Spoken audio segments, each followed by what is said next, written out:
Section 1. You will hear a telephone conversation between a teacher from the art centre and a female student's father about her art courses. First, you have some time to look at questions 1 to 3.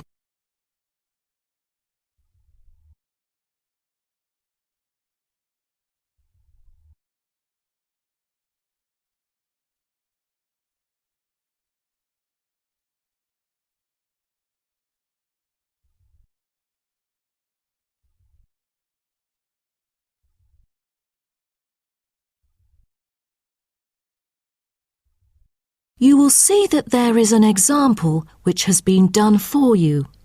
On this occasion only, the conversation relating to this will be played first. Good afternoon. May I speak to Emma's parent? Afternoon. I'm her father. Who am I speaking to? This is Emma's teacher, Jane Carson, calling from the Arts Centre. I'm just calling to talk about her drama class at the centre. Oh, thank you for calling. How's Emma doing in drama class? You know, she just transferred here last month, unlike the others in her class who have been taking the course the whole semester since June. So I'm a bit worried that she might not fit in so well. The father says his daughter Emma has been taking the course since last month, so C has been circled as the answer. Now we shall begin. You should answer the questions as you listen, because you will not hear the recording a second time. Listen carefully and answer questions 1 to 3. Good afternoon. May I speak to Emma's parent? Afternoon. I'm her father. Who am I speaking to? This is Emma's teacher, Jane Carson, calling from the Arts Centre. I'm just calling to talk about her drama class at the centre. Oh, thank you for calling. How's Emma doing in drama class? You know, she just transferred here last month, unlike the others in her class who have been taking the course the whole semester since June. So I'm a bit worried that she might not fit in so well. There's no need to worry. She exhibits a strong performance in her drama class. Is that so? Yes, she didn't adapt to the new environment as quickly as I originally expected, and seemed a bit shy at first, but a few days later she made a couple of friends and became more talkative and also more involved in class. Emma really is a role model for others because she has always been an active participant during class. She voices her own ideas and is very creative. I didn't expect that, but I can tell that she really enjoys the course because she's been talking about it at home frequently these past few weeks. That's great to hear. Interest is always the best teacher. I also have to inform you that there's been an adjustment in the timetable of the drama class next term. Why is that? It's not that the music room that we currently use isn't available. As there are too many enrolling for the coming semester, increased class size means that space is limited to house the whole class. Also, the new classroom we use is not available during the current time frame, so I'm afraid we have to change the time for it. I see. So when would it be? As you know, the current class begins at 3:15, but the new time of the drama class would be 4:45. I'm afraid I have errands to run during that time. On the other campus, the class still begins at 3:15, but for the campus Emma goes to, it is the only time available for drama class. Oh, I see. I have to make adjustments to my course schedule then. No problem. Before you hear the rest of the conversation, you have some time to look at questions 4 to 10.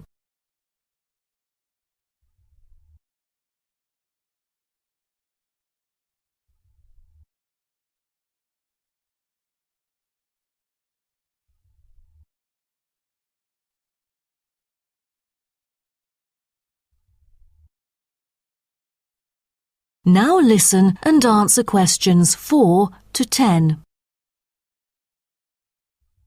Miss Carson, I'm thinking about signing Emma up for another art course. I'm thinking about dance class. Dance class is a popular course here, a great choice for a child to shape up and have fun. But unfortunately, it is oversubscribed at the moment. I have to put you on the waiting list. That's too bad. What else can I choose from then? Could you give me some advice? Sure. Emma could take singing class as well. This would improve her musicality. Sounds good. When is that? It is held every Friday evening. That's too bad. Emma already has a swimming class earlier that evening. It will be too late for her to come home if she takes this course. There is also a vocal course available. Emma's got a great voice. I'm sure she'll stand out in the class. Tell me about it. The vocal course starts at 4:30 p.m. every Tuesday. It isn't fully booked yet. Great teacher, experienced and beloved by students. The price is a bit higher though. How much is it? It's $110. Oh, that's too much. Way over our budget. We have to cover the extra cost if we choose it. Or maybe Emma could take music class. What is it about? Learning about songs and musicals. Well, the students have the opportunity to play different instruments like the piano, drum and so on. They can also learn to write music under professional guidance. That's exactly what Emma is eager to learn. How much would it cost? It was $63 last term, but this term it is $85, $22 more than the original price. We can afford that. When does the course begin? The course starts on September the 7th. Can we start 1 week later, on September the 14th? My daughter will be on a trip to France with her mum on the 7th. No problem, and the teacher for the class is Jamal Curtis. Just contact him if you have any further questions regarding the course. Jamal Curtis? How do you spell Curtis? Oh, it's Curtis. Thank you. That is the end of section 1. You now have half a minute to check your answers.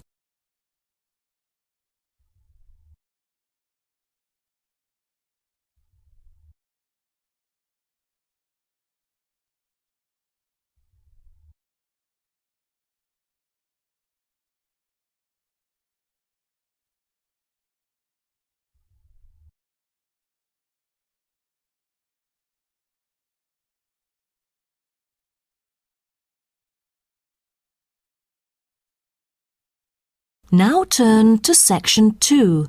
Section 2.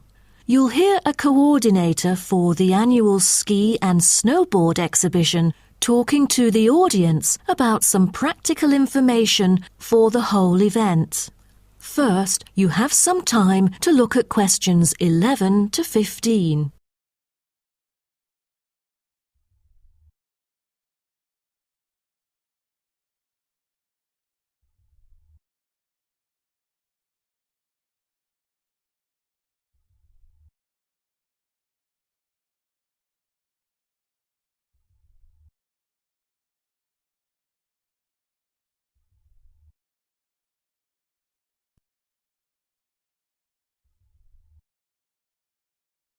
Now listen carefully and answer questions 11 to 15. Good morning everyone, and welcome to the annual ski and snowboard exhibition held from April the 8th to 17th. I am Mary Granger, coordinator of the event this year. The 10-day event features many highlights. As a snow sports lover, I know you are looking forward to a great time here. Now, I'd like to offer you some practical information about the whole event and what to expect from it. This might be the first time coming here for some of you, so for those who are still wondering about the right accommodation, I recommend Sky Hotel. It has its own health and sports clubs, just like most of the hotels here, but I love it because of its incredibly cosy beds, which guarantees good rest after an exhausting day of exploration. If you haven't brought your own equipment, like poles, boots and skis, they are available for purchase or rent at Ski Set or Snow Rental. The exhibition this year provides a colourful look into the history of skiing and an inspiring peek into the future prospects of the sport. Apart from the fascinating photo exhibitions and the most up-to-date skiing gear like always, this year we have added 4 computers which can imitate the process of skiing. ensuring the same physical activity and sensations that appear during the skiing process on downhill slopes. But I have to warn you that it might be quite time-consuming to line up for the free trial experience. Many have posed the question as to how to enter the skiing and snowboarding competition. Well, rather than filling out the back of the entrance ticket or bombarding the committee with emails, the most effective method is by checking out the exhibition newsletter delivered every month for availability. At the most beloved local event, the exhibition has also drawn attention from the press. Last year, massive media coverage was on the worrisome amount of snowfalls. In order to avoid the same predicament, several artificial skiing slopes have been built. With more participants this year, we have lowered the entrance fee, which has been widely reported to local newspapers. A bonus for our participants is the ski programme. It offers a wide variety of lessons and sessions with qualified instructors, ensuring that all ages and abilities are catered to, from the first-timers to seasoned amateurs. I strongly advise you to sign up for the programme, as it is offering an unprecedented 30% discount. That's mainly because we are cooperating with the programme organiser, who promises affordable prices only for the participants of the festival this year. Before you hear the rest of the talk, you have some time to look at questions 16 to 20.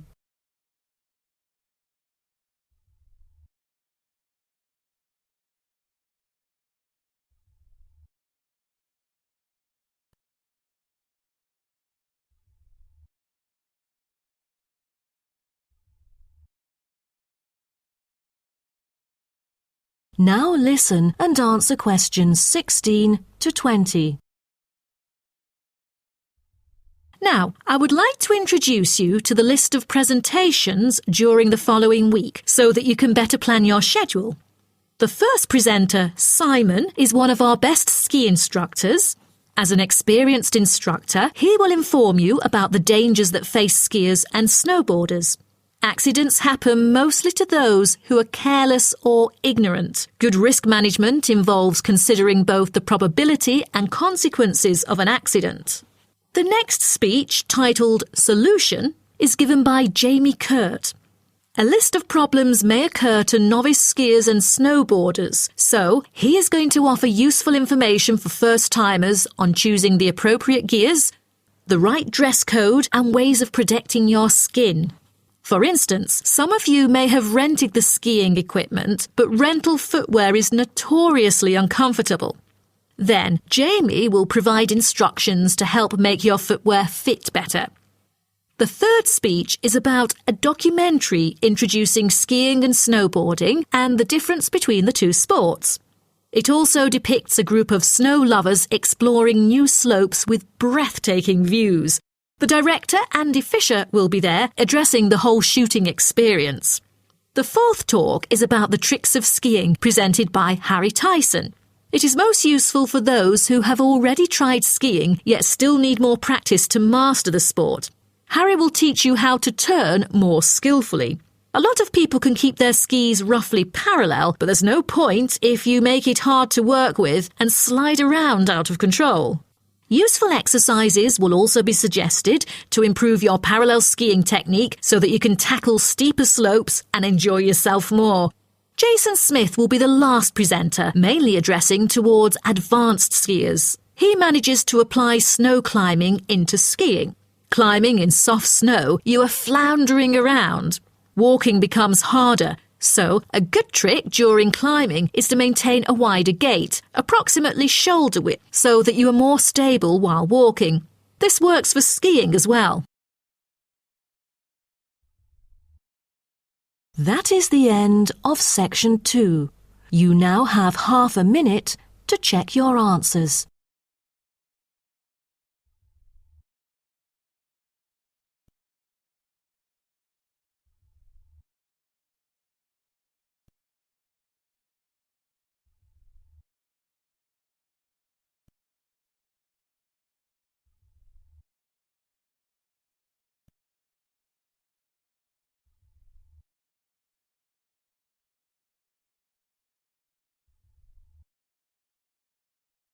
Now turn to Section 3. Section 3. You will hear a student called Jerry discussing a pedagogy course with his tutor. First, you have some time to look at questions 21 to 23.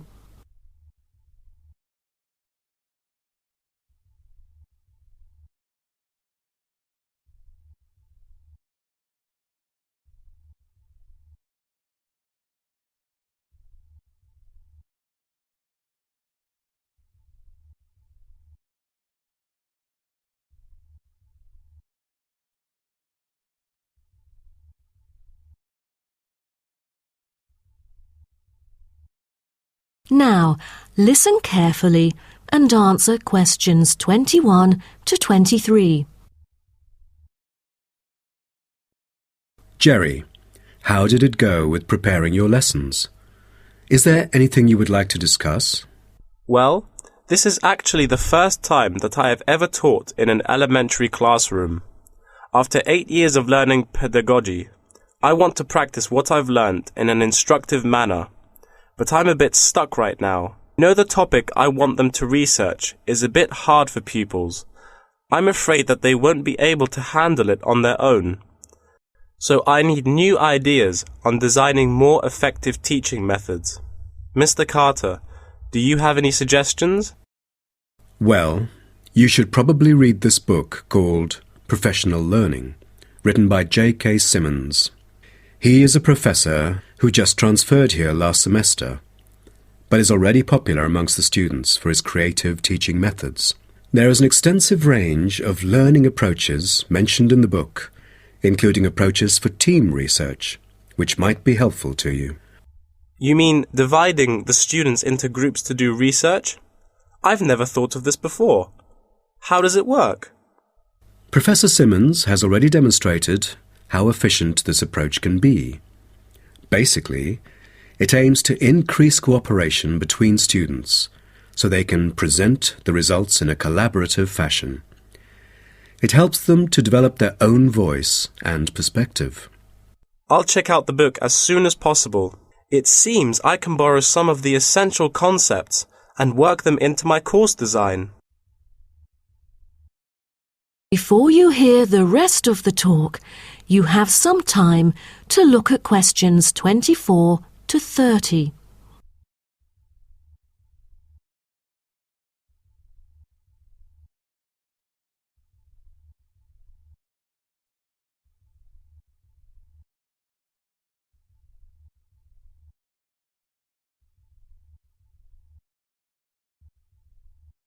Now listen and answer questions 24 to 30.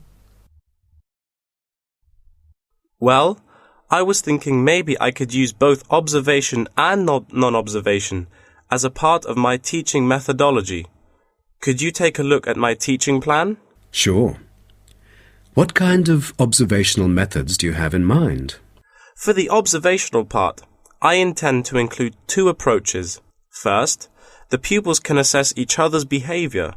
I feel that reviewing fellow students through criteria-based reference evaluation allows constructive feedback. It can also improve their understanding of the subject material. That's a smart move for a large class that would be hard to observe all by yourself. Also, you might want to get the feedback from several different individuals rather than just one. So how do you plan to carry out the peer assessments? Oh, every pupil will be required to write a diary, which includes group projects, presentations, and in-class discussions. They'll put down their remarks. I'll collect them on a regular basis, which can also help me see whether they can keep up or not. Good. What else do you intend to do? Besides that, I also plan to do video recording. I've already purchased a camera, just in case I miss anything important. I can go back and review their performances anytime I want. Would you record every in-class activity? No, I'll just keep track of an in-class simulation, which would require every pupil to fully participate. Students will act as members of a city council meeting, discussing issues like whether or not prohibition should be instated in the United States. This kind of teaching method is both inspiring and challenging. I can't wait to see how yours works out. Do send me a copy of the assessment afterwards, will you? No problem. So, what do you have in mind for the non-observational approaches? Well, my plan is to quantify the statistics. Numbers do not lie. It is the most direct way to measure their performance. See how well they've learned. Where does the data come from? I'll evaluate the test results, including the midterm, final exam, and pop quizzes, which would only take up about 40% of the overall assessment. Sounds like a lot of tests and assignments. Please remember that you don't want to wear out your students. Keeping them engaged is the key to efficient learning. Once they are exhausted, they just stop trying. Oh, I haven't thought about that. You are right. I don't want to frighten them with tons of assignments and exams. I'll make note of that. Thanks for the advice. I remember last time you mentioned questionnaires, right? That's true, but it is not for my students. In fact, they have to design their own questionnaires and choose the respondents using the internet. As a complement of other teaching activities, it would deepen the creative learning process. Is that all? Oh, the pupils will have to conduct interviews of their own, and for this, they get to choose anyone they like, including relatives, friends, and acquaintances to answer the questions. Seems to me that you have figured out most of your teaching methods, but you still need to polish some of the activities. That is the end of section 3. You now have half a minute to check your answers.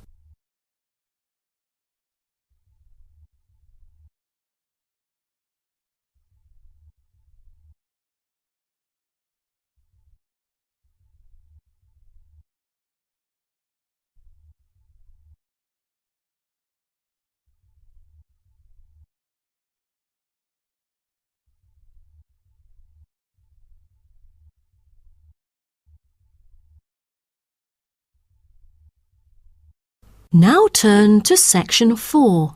Section 4. You will hear part of a lecture about urban migration.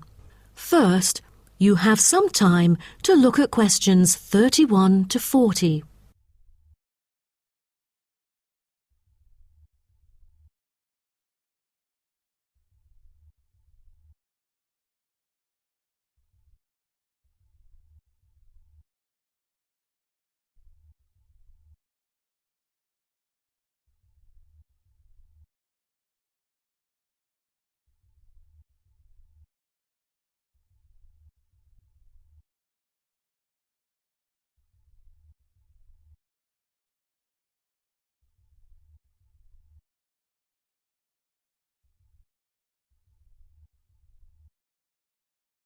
Now, listen carefully and answer questions 31 to 40. Good afternoon, and welcome to my talk on urban migration today. The world has experienced unprecedented urban growth in the recent decades. As much as 3% of Earth's landmass has been urbanized, an increase of at least 50% over previous estimates. Today, people living in cities already outnumber those in rural areas, and the trend does not appear to be reversing. In addition, cities have larger amounts of carbon consumption than rural areas. This is a result from two major aspects. First, with the increase of urban population around the world, the massive construction of urban infrastructure and residential housing is hard to avoid. Second, urban households have a higher rate of car ownership and use more gasoline products. Even though rural exodus is often negatively judged, there are also benefits of migration shared by the local environment and the society as a whole. Well, firstly, global trends of increasing urban migration and population urbanization can provide opportunities for nature conservations, particularly in regions where deforestation is driven by agriculture. As rural dwellers leave their homes, local forests are left to recover. What's more, it is easier for city dwellers to get around. Living in the country means transport can be very difficult. For instance, after midnight, there are no buses or taxis in the countryside. However, there is still a number of public transport modes to choose from in the city. Finally, with more funds and advanced technology, cities endeavor to produce clean energy. New power plants have been built to take harmful methane gas created by the decomposition of rubbish and convert it into electricity. By doing so, an important greenhouse gas is turned into useful energy rather than being directly emitted into the atmosphere. The hustle and bustle of city life offers women the opportunity to explore different professions and pursue their own careers. Women in cities work as engineers, managers, and even football players. This change of roles has affected their marital status and family life. More women are choosing their careers over marriage, which raises the graph of late marriages. As a result, more are remaining single well into their late 30s. They want to be independent and earn money on their own. It is also easier for them to get a promotion while working in the city. Women are slowly achieving wider participation at work, while in rural areas, the mindset is still very conservative.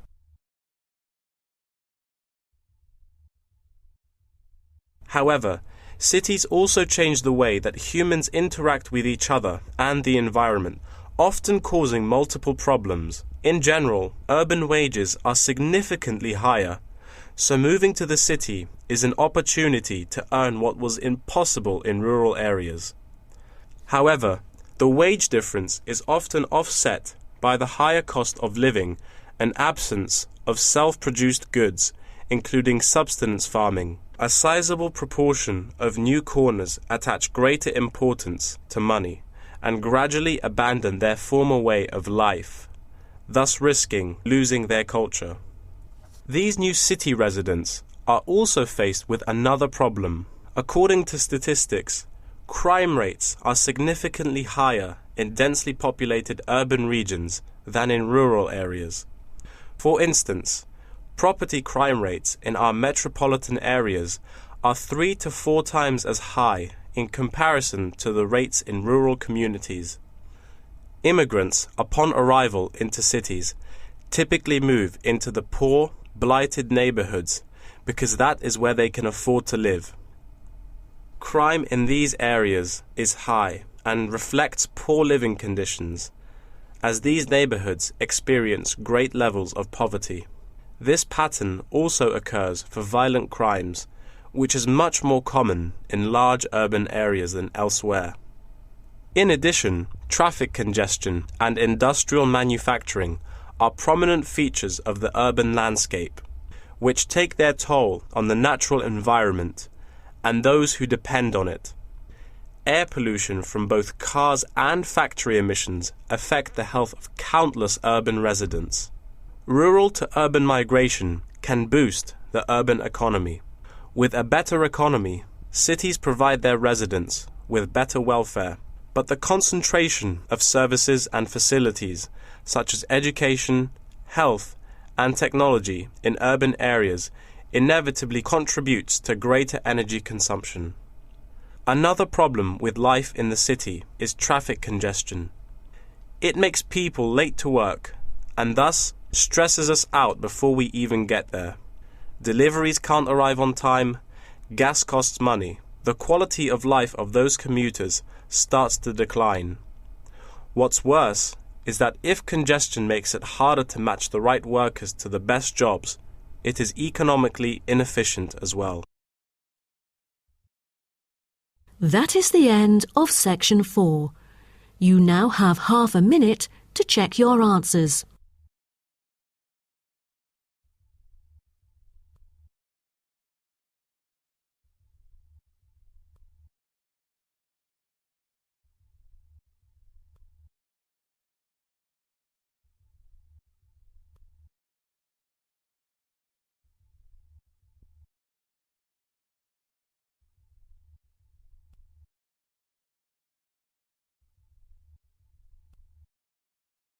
That is the end of the listening test. In the IELTS test, you will now have 10 minutes to transform